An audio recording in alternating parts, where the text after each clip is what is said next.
দুর্গাপুজোর যে কোনো একটা দিনে বা গোটা পুজোতেই কিন্তু অনেকেই নিরামিষ খান। আর এই নিরামিষ দিনে কিন্তু পুজোর মধ্যে এই ক্যাপসি পনিরের রেসিপিটা রাখতে পারেন। দারুণ হয় খেতে, চমৎকার এর স্বাদ, আর একদমই নিরামিষ। তো পনিরগুলো আমি একটু কায়দা করেছি কাটতে গিয়ে, কিছুই করতে পারলাম না আলটিমেটলি, কিন্তু কেটেছি। আপনারা যে আকার দিতে চাইবেন সেইভাবেই কাটবেন। কড়াইতে সাদা তেল দিয়ে দিয়েছি 1 চামচ মতো ঘি। তারপরে এর মধ্যে পনিরগুলো ভেজে তুলে রাখবো। পনির যেহেতু সফট ছিল তাই আলাদা করে আর নুন জলে ভেজাইনি। আপনারা চাইলে এই পনিরগুলো ভেজে গরম জলে লবণ দিয়েও ফেলে রাখতে পারেন, তাতে কিন্তু পনিরটা ভীষণ সফট হয়।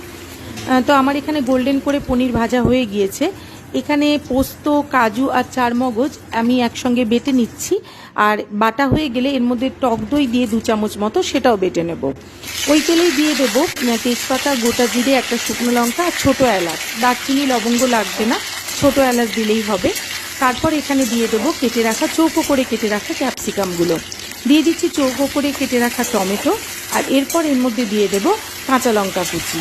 তারপর বেশ একটু ভাজা ভাজা হয়ে আসলে যে পোস্ত, চারমগজ আর কাজু আর দইয়ের যে পেস্টটা বানিয়েছিলাম সেটা এর মধ্যে দিয়ে দিচ্ছি।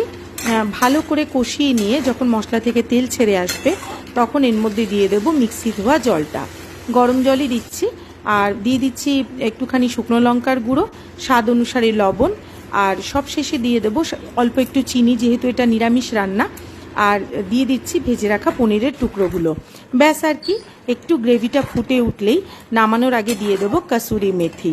দুর্দান্ত স্বাদের এই ক্যাপসি পনির বাড়িতে একবার ট্রাই করে দেখবেন। রুটি, নান, পরোটা, ভাত সব কিছুর সাথেই কিন্তু দারুণ যাবে। ভালো থাকবেন, দেখা হচ্ছে নেক্সট ভিডিওতে। টাটা।